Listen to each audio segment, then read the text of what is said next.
And welcome back. This is your man Warrior. This is another patron roster review, and this is Bourne from Death Star Row SWA.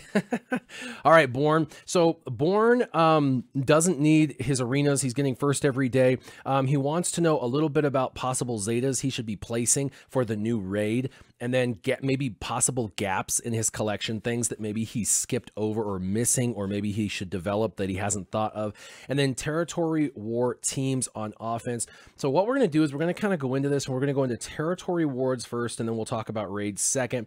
But for territory wars, we're going to start there. So as far as your resistance goes, you're looking pretty good, and you're developing out all the characters you should be developing out. But what's really cool about territory wars is there is no star requirement, and Holdo is a phenomenal character for territory wars, and you don't really have her developed much. You've got her at 3 stars, gear 7. And so I highly recommend that you get Holdo geared up and use her either defensively or offensively. But offensively, when you're going against other teams such as unmasked Kylo Ren type teams, you're going to take in a lot for a lot of those first order teams. I suggest going against that first order team with a resistance team. Now you're probably going to be using your Jedi training Rey R2 and BB-8 in a hybrid defense team, and so they're out. So you're going to have to use your Finn, Poe Dameron, Rey Scavenger, resistance trooper, and I suggest Holdo as the other tank. She is going to really help this team drastically on offense, chew through a first order team. And so because of that, in my experience, when I look at your resistance, I see a chink in your armor with not having Holdo up. Don't worry about her stars, get her gear up and put some decent mods on her, and you'll be pretty surprised. Also, just on the side note, when I was talking about taking out the first order teams, is make sure you also use your Imperial Probe Droid properly. A lot of people will send it in specifically to blow up on unmasked Kylo Ren in battle 1, and then once that's blown up, then when you go in a second battle, they will not have his leadership ability, and that will allow for you to really walk through that team because they will not have the regenerating health and protection. So the Imperial Probe Droid is excellent for that. Although the Imperial Probe Droid is excellent for going in and blowing up Rey, blowing up unmasked Kylo Ren, blowing up Thrawn, blowing up a tank such as Old Ben or General Kenobi. So make sure that you use him wisely to take out a key character in a battle. While we're on territory wars, I am going to let you in on a team that I am currently using in territory wars offensively very successfully to take out Jedi training Rey teams, and that is none other than the Ewoks.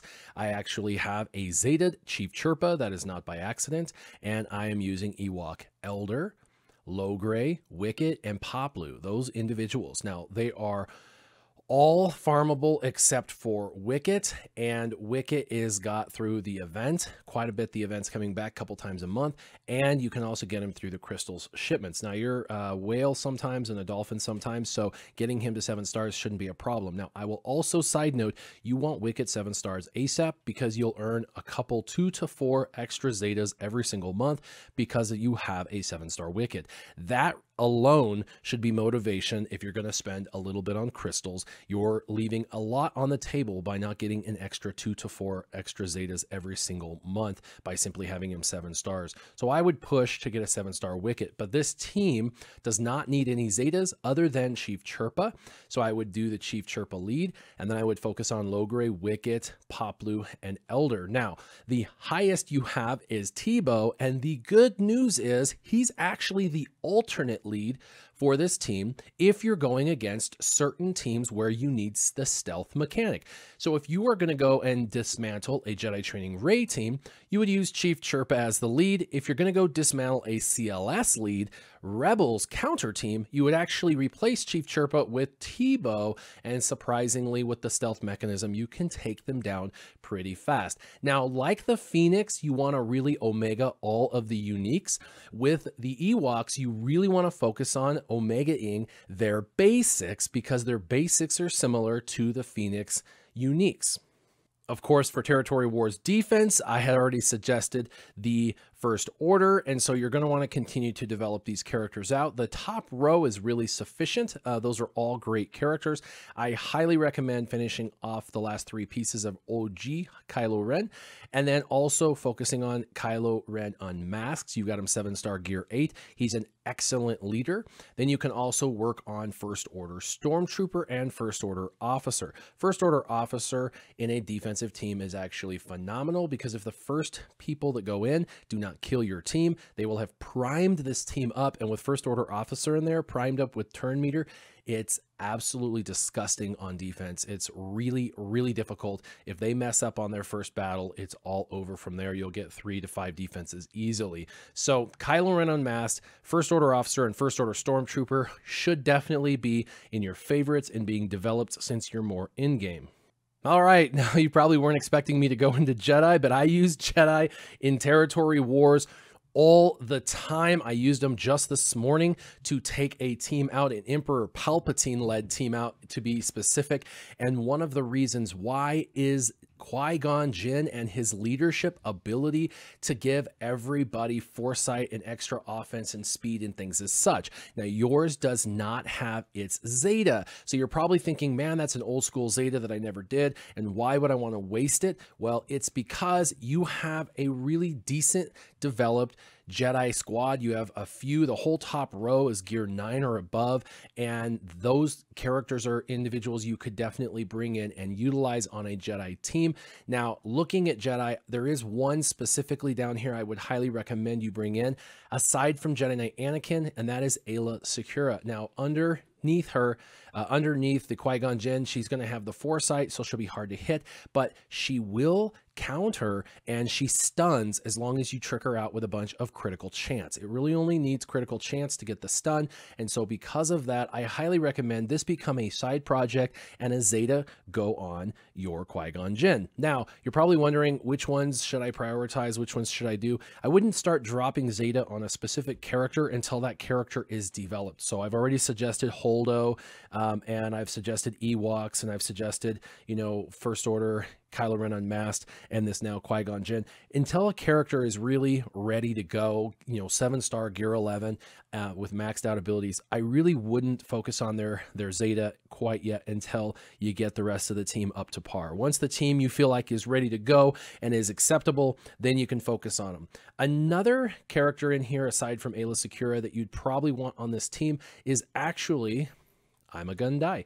I'm a Gun Die is also a counter specialist, and he is just a really, really solid attacker. He can do a ton of damage, 20k easily. I have mine hitting for 20k, and so he's an excellent counter specialist on that Jedi team. And again, I took out an Emperor Palpatine team that had already been primed with turn meter from somebody else going in and losing. Now, I didn't have as much protection to go through, and that really benefited me because of all the countering, allowed for me to counter and kill very quickly the Empire team. Remember, counters work very well against those Empire teams because those Empire teams most of the time do not have stealth, which means you can target who you want once you get rid of the taunt. And that is another reason why Qui-Gon Jinn works so well. He can remove the taunt off a Sith Trooper or Scion or whoever is in that team. If you have a double tank situation, you would probably want to bring in your Ezra Bridger. Keep that in mind if you're setting Phoenix for defense or setting Phoenix for offense, that Ezra very well may fall into your Jedi counter team, and so you do not want to use him with your Territory War defense team. Now, speaking of Empire and Emperor Palpatine, you're probably wondering if this leadership Zeta is worth it for Territory Wars, and it in fact is.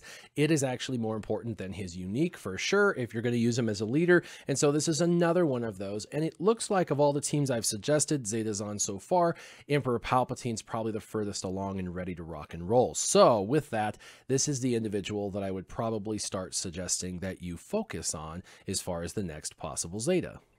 All right, now the last thing about Territory Wars I want to go into, because I've done quite a bit of suggestions and I've already given you a ton to chew on, but I want you to think about a combination, a duo, if you will, that is really overpowered, and you really should have it developed for offense or defense. Specifically, Territory Wars offense is how I use them. Now, we all know Chirrut and Baze are amazing. We all know that, you know, Wedge and Biggs combined are amazing. There's these awesome combos in the game that they've built, such as Darth Vader and Emperor Palpatine, right? That you just know it's like peanut butter and jelly and you got to run them together. And this next suggestion is actually Old Ben Kenobi, Obi-Wan Kenobi. And he is an absolute nightmare to deal with for a lot of people. The tank, he's just extremely durable. He's got mind tricks, so he slows the other team down, gives you control, and he, if Zated, can double taunt, which is really cool. And so Old Ben as a tank is great in territory wars on an offensive team to keep your offensive team alive long enough to be able to do what you need to do in offense. Now, you pair him with Captain Han Solo. Now, these two together, it doesn't matter who the other three are. In fact, the other three could be, scoundrels, or it could be Empire, or it could be Sith. It doesn't matter, because Captain Han Solo is there for two reasons. Well, actually three, his three abilities, but the two main abilities is his disabling shot is going to guaranteed on Empire unresistible days.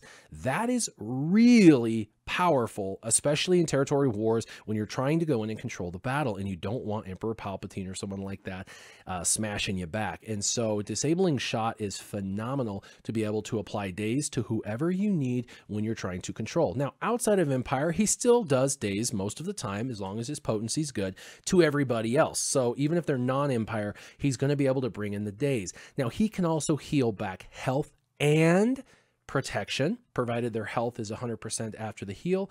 And so he can regenerate health and protection, much like the new Yoda that's in the game. So this is a really good thing when you're pairing him with a tank, because he makes the tank constantly revive health and protection.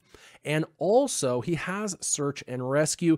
Search and rescue lets him bring back an ally back to life, and if they're rebel, which Old Ben is, it brings them back to life with some good health. So because of this, pairing Captain Han Solo with Old Ben basically gives you this massively durable back two that allow for your team to just go in and decimate whatever team you need to. So you can take in 3 heavy DPS. You could pair them with Biggs and Wedge. You could pair them with Darth Maul and like Count Dooku. I mean, any bigger damage dealing type characters, you can put them in, and these two are going to keep them alive long enough and help with the days long enough that you can kind of center focus on whatever it is the character wise that you want to focus on. Now we're going to move to the brand new raid.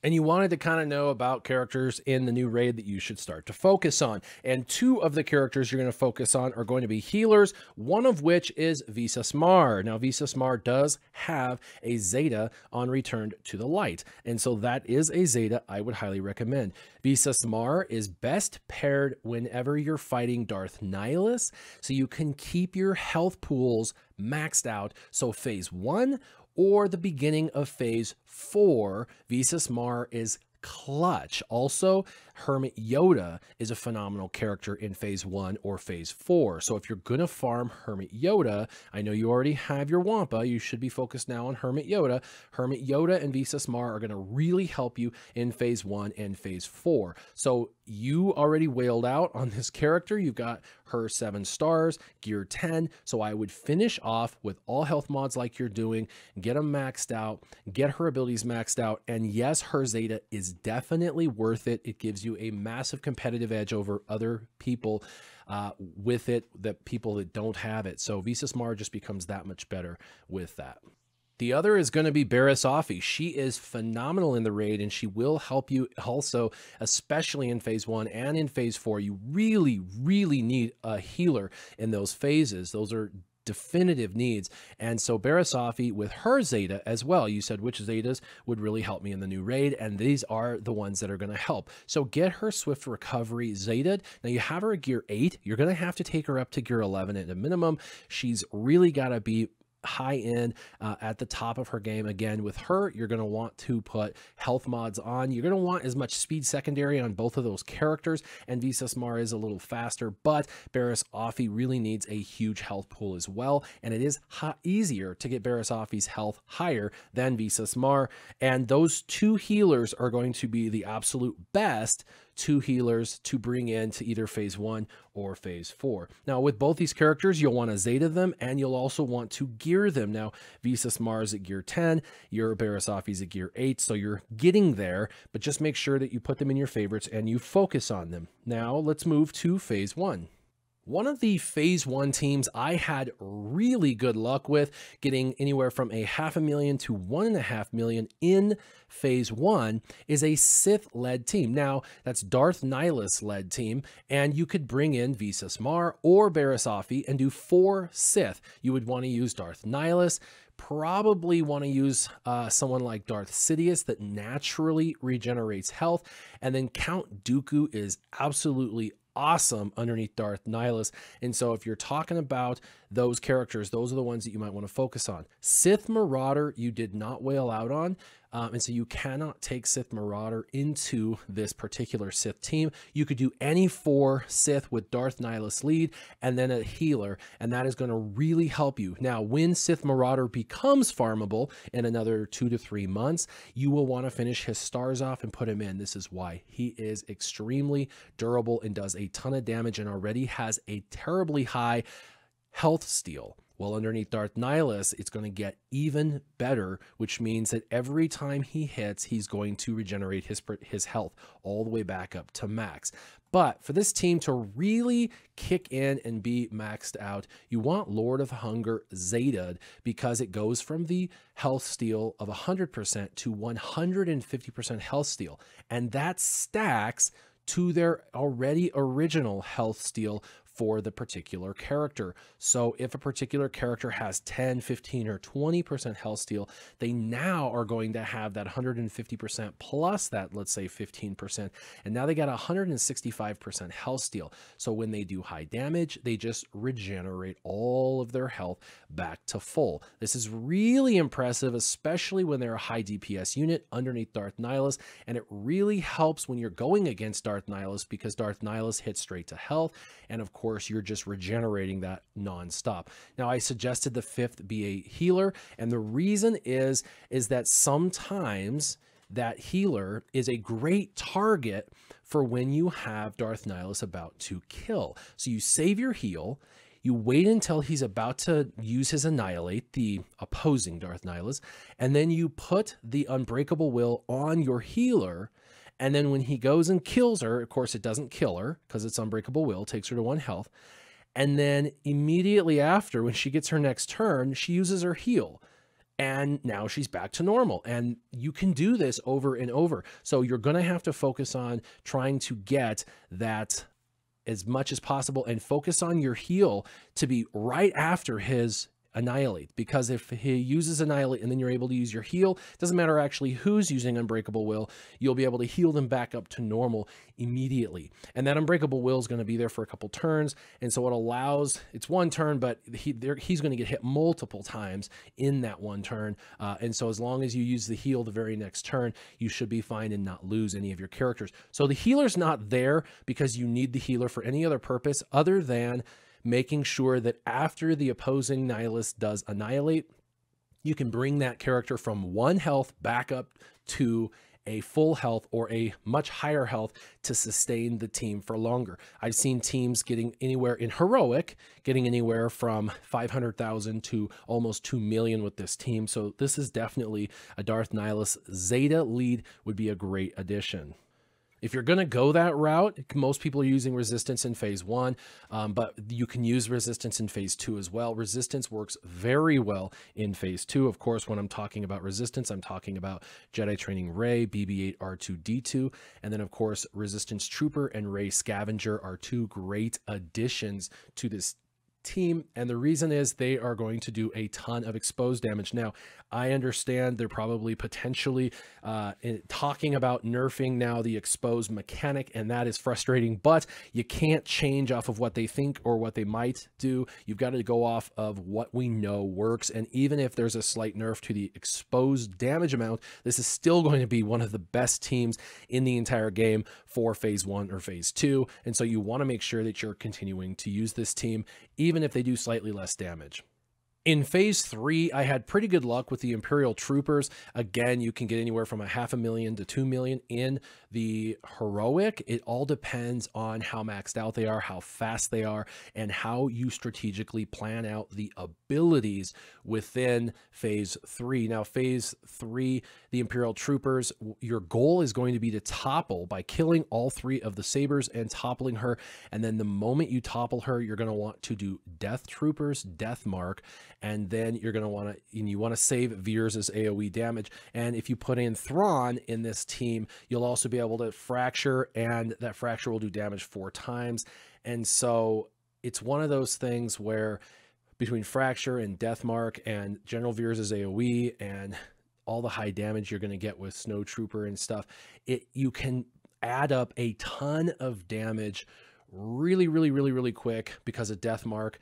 And then when she comes out, you could topple her again. The most topples I've heard of is about 3 topples, but most people are getting a solid 2 topples pretty easily with even Gear 11 characters. So what you want to do is go into phase 3, and you'll want to put it into airplane mode once it's launched and practice with your Imperial Troopers in phase 3 and see how much damage can you do. Can you do 2%? Can you do 1.5%?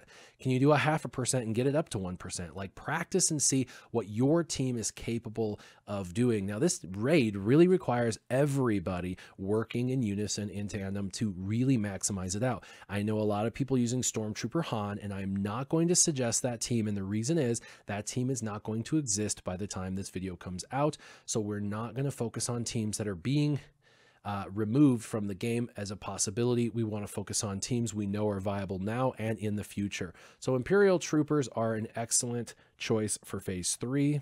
And is Nightsisters. Nightsisters are another one of those great teams, just like the Imperial Troopers, that in phase 3 can do very well. Now, there is one character you're going to have to get up, and that is the zombie. 7 stars is a requirement for heroic, and so of course you're going to have to find the zombie in shipments and purchase the zombie in shipments to get her to, or them, I guess, because they're the zombies, because they just keep coming out of the urethral. But the zombies are really important, because every time you kill one, another one shows up, and so it really prevents the ability for Scion to completely, or Traya to, in phase 3, to completely kill out your team.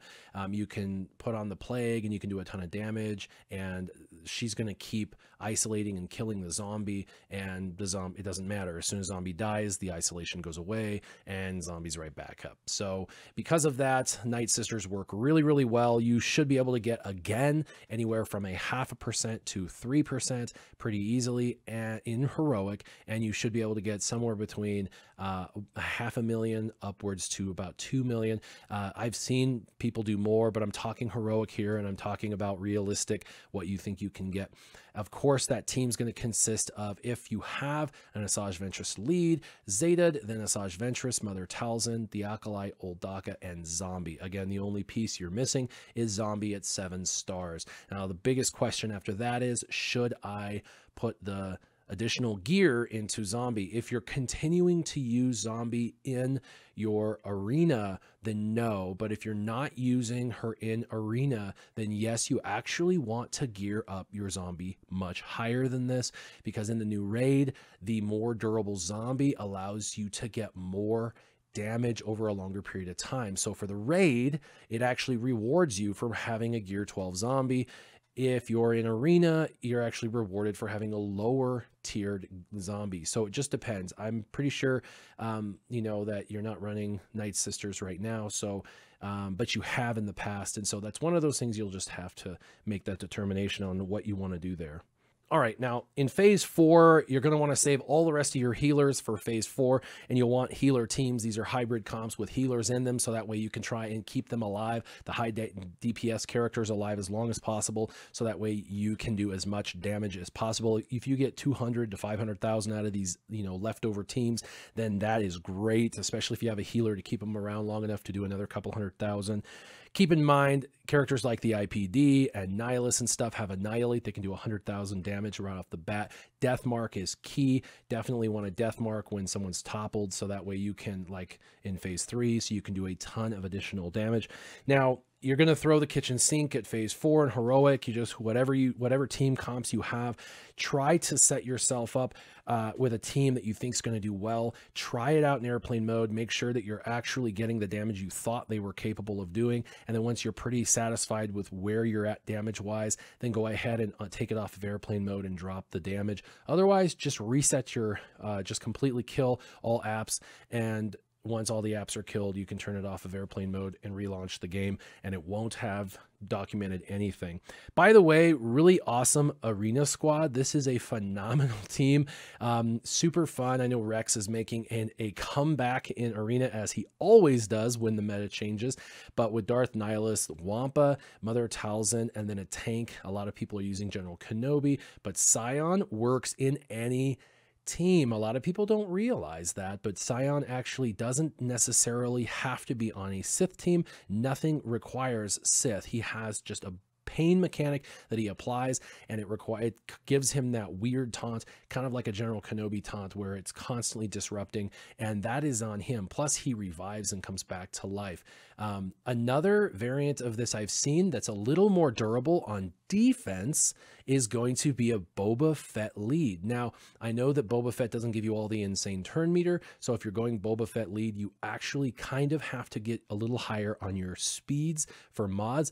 But with a Boba Fett lead, everybody hits like a Mack truck, and you've got Wampa already, and Boba Fett with his Zeta is going to come back to life. And if he kills somebody, which there's a ton of buff and debuff heavy teams right now, you're going to have a lot. He's almost guaranteed that kill on execute, and with that, he'll regenerate all his protection and give himself that revive ability back. So he's just another really annoying character that's really fun in the leadership position. That's a little more durable than Rex is. Now, like I said, Rex gives you all that additional turn meter, but you might want to, if you've got better mods or slightly better mods than the rest of your top 10, Boba Fett's actually a really fun alternative. As always, if you guys have questions, leave them in the comments down below, and keep your gaming on. Warrior out.